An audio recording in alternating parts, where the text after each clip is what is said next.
The IVL, which is the Swedish Environmental Research Institute, it was founded in the 1960s. They have projects ranging from sustainable transportation to clean water and reuse in the construction business. And they do consulting work for cities and the state as well as businesses. More than 300 persons works at the IVL. One of them is Hanna Nordin, and she's here, right? This is Hanna. Big hand for Hanna, our last speaker this afternoon. Thank you. Thank you so much for having me here. And thank you for introducing me, as some people do, as this famous football player, Hanna Ljungkvist, because I really would like to be a football player, but I'm not. So it's Hanna Ljungkvist Nordin, but never mind. I like that. I'm from IVL. How many of you in here know IVL?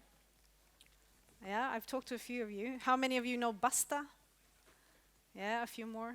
And the EBVD, perhaps? This system? Yeah. Those are two of our subsidiaries. But I will tell you a little bit more about IVL, about myself.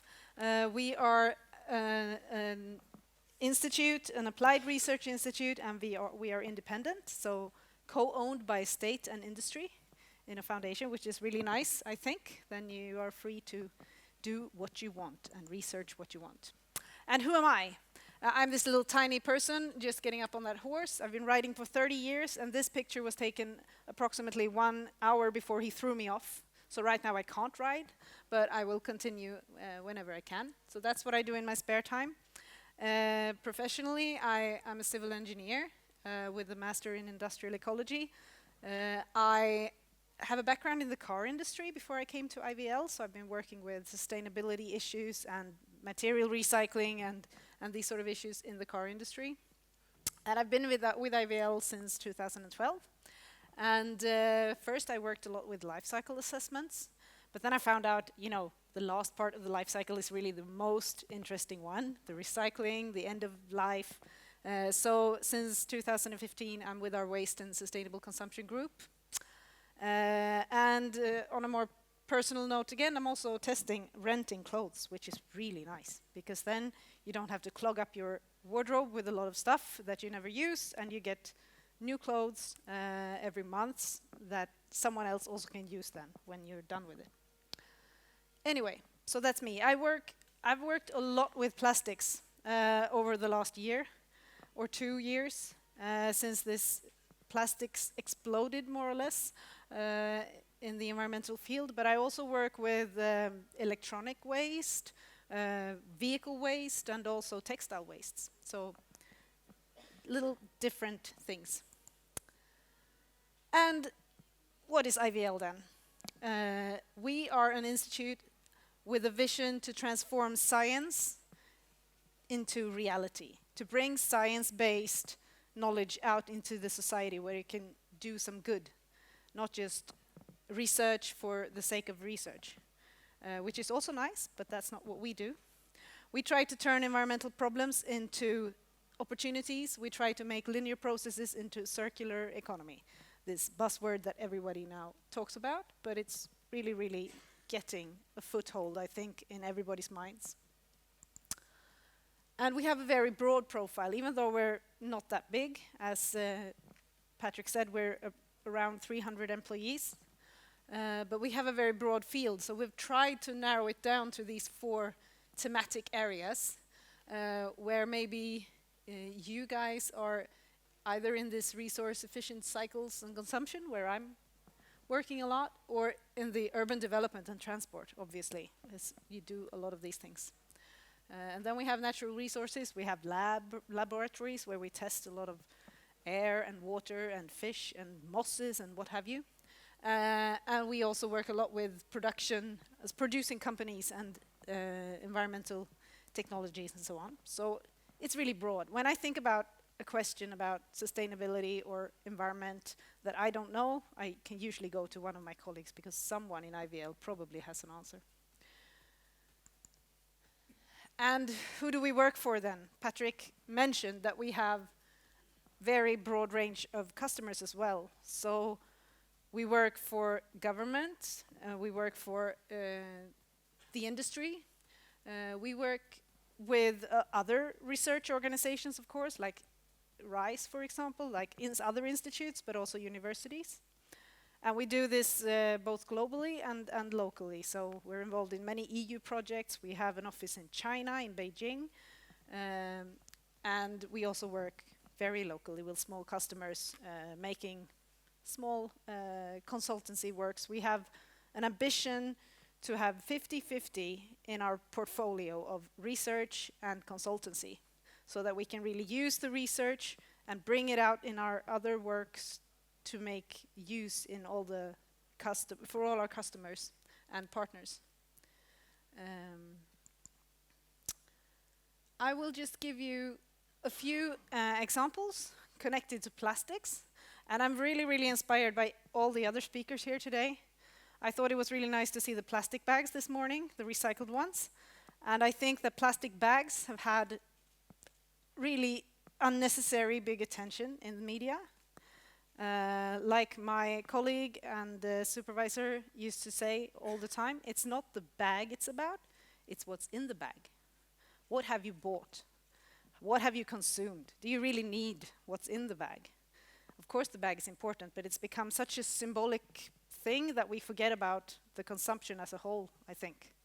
So that's a take-home message that I really like. Think about what you have in the bag, and then just use the bag as much as possible. So some examples of what we have done recently when it comes to plastics. I thought I'd take some examples about plastics. We made a big study for the Swedish Environmental Protection Agency. They wanted to understand more about the plastic flows in Sweden. And we did this already a few years back, and that data was already old, and it was not as comprehensive. Now we got to make a bigger study where we tried to look at both the plastic flows in terms of raw material, imports, production and exports into Sweden, and then also where do we use the plastics, in what types of materials. And then of course the exciting part for me, what comes out as waste? What types of plastic wastes do we find? Where do we find the plastics? We used data for 2017 where possible. Sometimes we had to use 2016 data. And we were able to map over 1.7 million tons of plastic waste. As you can see here, most of it was really in these mixed waste fractions. So we have our residual waste, where the packaging that we don't really sort out, for example, is a very big part. Maybe 200,000 tons of packaging end up in our residual waste still from households and so on. So we still, even though we're much better at sorting now than we were a few years back, we can still improve. I can still improve. And then these mixed wastes and sorting residues from businesses, a lot of that comes in the form of imported waste as well, because as you know, we have a big network of municipal waste incinerators in Sweden because we need heat and electricity, and we don't generate enough waste to fuel these. And of course, plastic is a big part, or at least a substantial part, of the waste that we import for energy. And then the construction sector. Construction and demolition, I would wish that you would break down those statistics into construction statistics, so construction waste and demolition waste, because it's really a huge difference, as all of you know. And as we've talked about today, you have a lot more possibilities, or it's much easier to sort waste from construction, where it's much cleaner, much less mixed, and you can do much more smart things like you do in BEVI with EPS. When you have demolition, it is more difficult. You can still do good things, but it gets more difficult. But you find a lot of plastic in there. And then you can see these smaller streams. So for example, electronic waste, end-of-life vehicles. And then we have the little refund bottles here, which everybody are so happy about, the PET bottles, that are really a golden example of something that we can recycle, and we do recycle, and we use again. But this was really interesting, and I think that the message I take with me is that, first of all, that we have such a lot of plastic in mixed wastes that we could do something better with, either sort it from the beginning or try to find treatments and recycling methods for these mixed wastes. And then, of course, the other striking figure is how much we use for energy recovery and how little is actually recycled of all this. And that's something we will need to change. And also, since the energy business is also striving towards a fossil-free incineration in the future, they will not want the plastics anymore, at least not the fossil ones. And that's a big, tricky question. But so this was a really interesting project to work on because I think it gives a better understanding of the flows and at least the sizes of the flows. I don't think this is complete in any way, but it at least gives you an idea of where the plastics are. Another thing that we did for the EPA, they are a big customer, at least for my group, was this report on recycling potential. So what flows of plastic waste or products where plastic is used has the highest potential for recycling. And again, a lot of people here today have talked about packaging. And since we use plastic for so much for packaging, of course, that is the striking area where you could really, really improve and where you have the highest potential. But also in the construction sector. Because today, I think we found in the previous study 62,000 tons of plastics that are sorted out from building and construction waste, but it's then just incinerated anyway. And that's a real waste, I think. Waste of waste, so to speak. And then vehicles is also a tricky thing where you could really improve. And today we shred vehicles in large shredders and it gets mixed, the plastic gets mixed with everything else. And everything is contaminated and then you have to sort everything out in tedious processes, which Stena, for example, is doing really, really well. But it still gets very difficult to recycle the plastics. So there has to be other ways to do this. But we also looked at then economy and the climate effect and this topic of dangerous substances that some of you have also talked about. So this report was sort of trying to balance these different aspects of the plastic flows and see what comes out in terms of potential when you weigh these different factors together. But we don't just do these big, large mapping projects and dig into data. We also get our hands dirty. And this is an example of a project we did with Gothenburg and Renova and Sysav and Sverek, where we looked at this funny types of plastic. What we cannot, it's not packaging, it's what you can sometimes throw in your recycling centers. Today only, I think, 72 municipalities out of 290 in Sweden have this sort of separate plastic collection. And it's a tricky stream. And we tried to see, is this recyclable? What types of plastics are in there and which ones have the higher, again, potential for recycling? And they actually found that PP, HDPE, and then some PS and ABS could be profitable to recycle, but that you really should try and separate PVC out of it because that creates problems. And then, as I think we had an excellent presentation on how to design packaging, and that goes for other products as well. The more complex your product is, the more you glue stuff together, the more you mix materials, the harder it gets to recycle, obviously. And sometimes you need to have complex materials. Like I said, I've been working in the car industry.